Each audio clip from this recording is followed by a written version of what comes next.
नमस्कार दोस्तों, motivational banker में आपका स्वागत है। दोस्तों, हमें आपके लिए जीआईबी, डीबीएफ और प्री प्रमोशन का one stop solution. Friends, GIB का एग्ज़ाम नज़दीक है। आपको पता है जीआईबी के एग्ज़ाम 2 मई से शुरू होने वाले हैं और आज हो गई हमारी 8 या 9 अप्रैल है। करीब करीब 25 दिन हमारे पास बचे हैं। इन 25 दिन में हमको जम के तैयारी करनी है और तैयारी इस तरह से करनी है कि हम तीनों पेपर एक ही अटेम्प्ट में क्लियर कर पाएँ। आपको तैयारी इस तरह से करनी है ताकि आप एग्ज़ाम में एक्सेल कर पाएँ और इस तरह के वीडियो हम आपके लिए बनाते रहेंगे ताकि आपको एग्ज़ाम में मदद हो सके। ये एमसीक्यू का वीडियो हम पीपीबी का बना रहे हैं, principle and practice of banking, जो हमारा पहला पेपर है और 2 मई को होने वाला है। ओके, तो चलिए शुरुआत करते हैं पहले क्वेश्चन से। पहला क्वेश्चन देखिए क्या है। A mortgage under which the mortgagor undertake to repay the mortgage money on a fixed date, he also transfers the property to the mortgagee, okay, under the condition that on repayment of mortgage money the mortgagee will retransfer the property to mortgager is called। ये एक definition दी हुई है mortgage की। तो इनमें से कौन सा मॉर्गेज है? सिंपल मॉर्गेज है, यूजुफ्रैक्चरी है, इंग्लिश मॉर्गेज है या मॉर्गेज बाई कंडीशनल सेल है? ये क्वेश्चन बहुत इंपॉर्टेंट है। करीब करीब हर एग्जाम में ये क्वेश्चन पूछा जाता है। अभी दिसंबर में जो एग्जाम हुआ था, दिसंबर 2020 में एग्जाम हुआ था, उसमें भी ये क्वेश्चन पूछा गया है। तो काफ़ी इंपॉर्टेंट क्वेश्चन है। पर क्वेश्चन करने से पहले आपको पता होना चाहिए कि मॉर्गेज कितने तरह के होते हैं। देखिए, मॉर्गेज बेसिकली 6 टाइप के होते हैं। पहला मॉर्गेज है हमारा सिंपल मॉर्गेज, ओके। दूसरा मॉर्गेज कौन सा है? मॉर्गेज बाई कंडीशनल सेल, जो यहाँ दिया हुआ है, ठीक है। तीसरा है आपका यूजुफ्रैक्चरी, जो यहाँ दिया हुआ है तीसरा। चौथा है आपका इंग्लिश मॉर्गेज। 4 मॉर्गेज तो यहाँ दे रखे हैं आपको। 5वां है आपका इक्विटेबल मॉर्गेज, जो हम बैंकों में करते हैं। और 6 नंबर का है एनामोलस। एनामोलस का मतलब क्या होता है? अगर इन 5 में से कोई सा मॉर्गेज नहीं है तो वो एनामोलस कहलाएगा। तो ये 6 तरह के मॉर्गेज होते हैं। अब हम इसमें से समझेंगे कि ये जो डेफिनेशन दी हुई है क्वेश्चन में वो किस मॉर्गेज की है। सबसे पहले आप समझिए सिंपल मॉर्गेज को। देखिए, सिंपल मॉर्गेज में क्या होता है? सिंपल मॉर्गेज में जब बोरोअर बैंक से मॉर्गेज करके लोन लेता है तो वो पर्सनली लायबल होता है उसको रीपे करने के लिए। अगर पेमेंट नहीं हो तो बैंक को सिंपल मॉर्गेज में राइट होता है कि बैंक बोरोअर के अगेंस्ट में सूट फाइल कर दे और प्रॉपर्टी को सेल कर दे। तो ये तो हो गई आपकी सिंपल मॉर्गेज। अब आते हैं हम दूसरी वाली मॉर्गेज पे, जो है यूजुफ्रैक्चरी। यूजुफ्रैक्चरी में क्या होता है? इसमें ऑनरशिप तो रहती है मॉर्गेजर के पास, यानी बोरोअर के पास में, और पोजीशन चला जाता है इसमें बैंक के पास में। इसमें एक बड़ी अच्छी कंडीशन है कि इसको बैंक सेल नहीं कर सकता। ये जो प्रॉपर्टी होती है, यूजुफ्रैक्चरी मॉर्गेज जब होता है तो बैंक इसको सेल नहीं कर सकता। तो सेल नहीं करेगा तो फिर रिकवरी कैसे होगी? लोन की रिकवरी होगी प्रॉपर्टी से। जो इनकम क्रिएट होगी, इनकम जनरेट होगी, उससे जो इनकम आएगी उससे लोन की रिकवरी होगी। तो इस तरह का जो मॉर्गेज कहलाता है वो कहलाता है यूजुफ्रैक्चरी मॉर्गेज। अब आते हैं हम 4 नंबर पे, mortgage by conditional cell. Mortgage by conditional cell में देखिए क्या होता है, नाम ही इसका कंडीशनल सेल है, यानी यहाँ कंडीशन लगी हुई है। कंडीशन क्या है कि मॉर्गेजर जो है प्रॉपर्टी को कंडीशनली सेल कर देता है। सेल कर दी उसने कंडीशनली। कंडीशनल क्या है कि अगर उसने डिफ़ॉल्ट किया तो वो एक्चुअल सेल में कन्वर्ट हो जाएगी, और अगर उसने डिफ़ॉल्ट नहीं किया, टाइम से रिपेमेंट कर दिया, तो ये जो सेल है वो वाइड हो जाएगी, यानी बेकार हो जाएगी। तो ये कंडीशनल सेल हो गई। अब बचा इंग्लिश मॉर्गेज।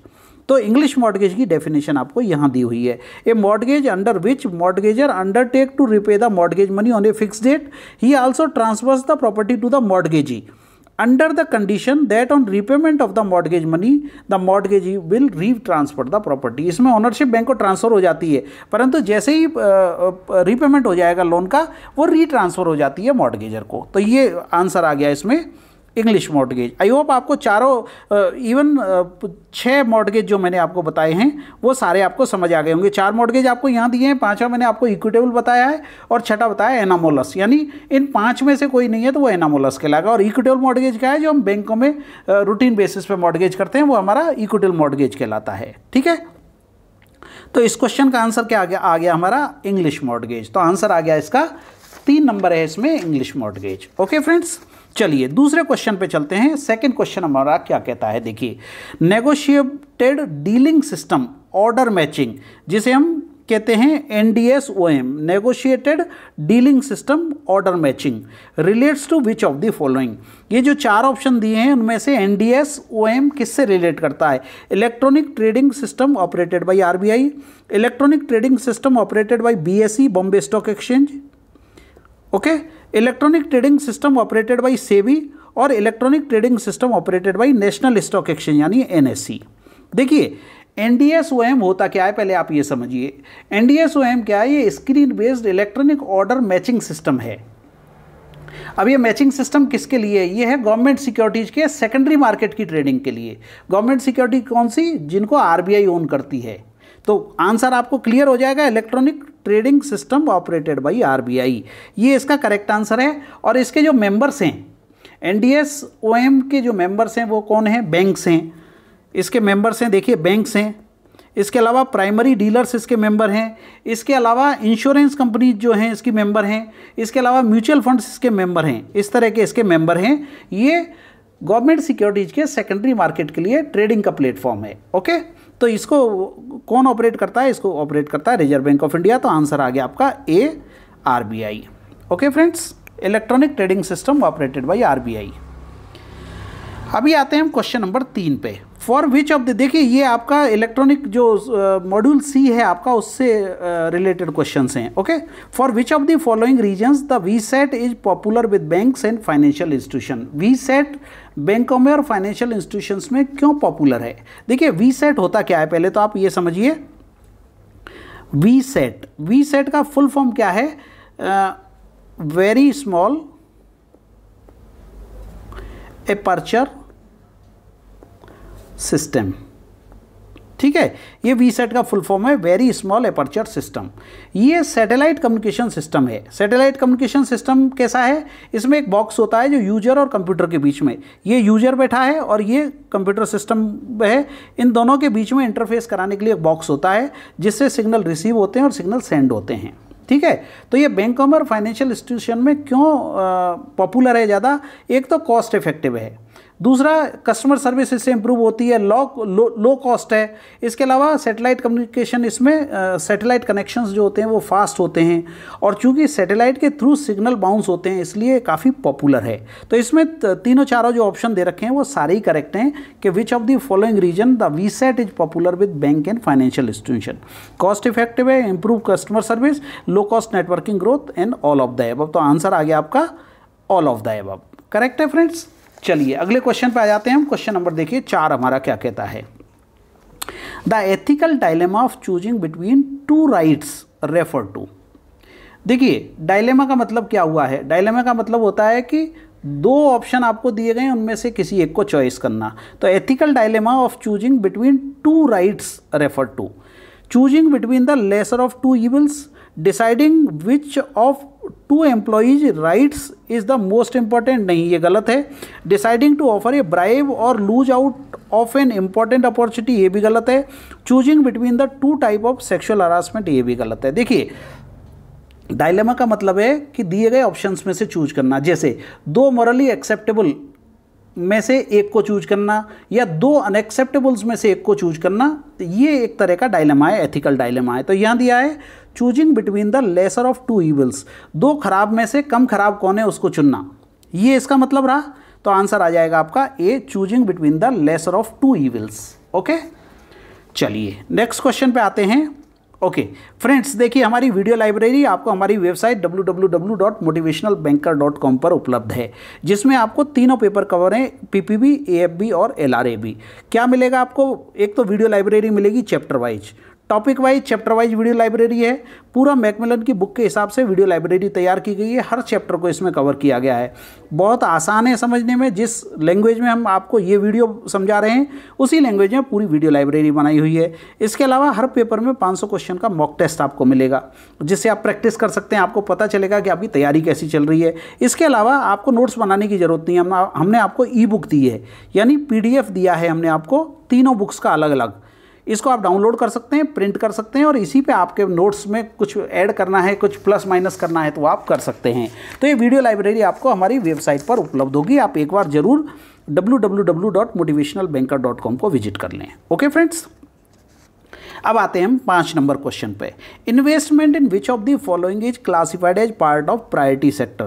प्रायोरिटी सेक्टर दोस्तों एक बहुत इंपॉर्टेंट चैप्टर है जो आपके मॉड्यूल बी में आता है।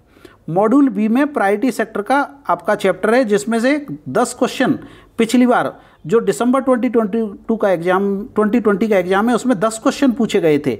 मैंने इस पर एक वीडियो बना के 10 क्वेश्चन पूरे कवर करते हुए अपनी वीडियो लाइब्रेरी में अपडेट कर दिया है। जो हमारे पेड मेंबर्स है वो उसको चेक कर सकते हैं। तो ये प्रायोरिटी सेक्टर का क्वेश्चन है, investment in which of the following is classified as part of priority sector. पहला ऑप्शन है सिक्योरिटाइज्ड एसेट, दूसरा है इंटरबैंक पार्टिसिपेशन सर्टिफिकेट IBPC जिसको कहते हैं इंटरबैंक पार्टिसिपेशन सर्टिफिकेट, और तीसरा है प्रायोरिटी सेक्टर लैंडिंग सर्टिफिकेट जिसको हम PSLC कहते हैं। ठीक है, ये तीनों ही बेसिकली प्रायोरिटी सेक्टर का पार्ट बनाते हैं। पर ये होते क्या हैं आप ये समझिए। देखिए सबसे पहले देखिए सिक्योरिटाइज एसेट क्या होती है। देखिए बैंक जब लोन देते हैं किसी भी कस्टमर को तो क्या चाहते हैं कि उनका मूल पैसा वापस आए और ब्याज मिले उनको। परंतु सिक्योरिटाइज एसेट में क्या होता है, बैंक को जो इनकम होती है ना उसको वो डेट इंस्ट्रूमेंट में कन्वर्ट कर देते हैं और फिर इन्वेस्टर्स को इसको फर्दर सेल कर देते हैं। इन्वेस्टर्स को जो अंडरलाइंग एसेट है वो उनकी सिक्योरिटी रहती है। तो ये तो हो गई आपकी सिक्योरिटाइज एसेट। ऐसे ही इंटरबैंक पार्टिसिपेशन सर्टिफिकेट क्या होता है, ये short term money market instrument है जिनके थ्रू बैंक्स पैसा रेज भी करते हैं और पैसा डिप्लॉय भी करते हैं। तो ये हो गया आपका IBPS। और तीसरा है प्रायोरिटी सेक्टर लैंडिंग सर्टिफिकेट। ये बैंकों को एक तरह से एडवांटेज देना है। RBI ने PSLC का एक सिस्टम शुरू किया है जिसका प्रायोरिटी सेक्टर 40% से ज़्यादा हो जाता है, वो अपना प्रायोरिटी सेक्टर का उतना पार्ट दूसरे बैंक को सेल कर सकते हैं, उसके बदले में एक फीस चार्ज कर सकते हैं। तो ये तीनों जो इंस्ट्रूमेंट हैं वो तीनों इंस्ट्रूमेंट प्रायोरिटी सेक्टर का पार्ट बनाते हैं। तो आंसर क्या आ जाएगा आपका 1 to 3 ऑल। 1 to 3 ऑल यानी पहला, दूसरा और तीसरा ये तीनों classified as a part of priority sector माने जाते हैं। तीनों को प्रायोरिटी सेक्टर का एक पार्ट माना जाता है। Okay friends,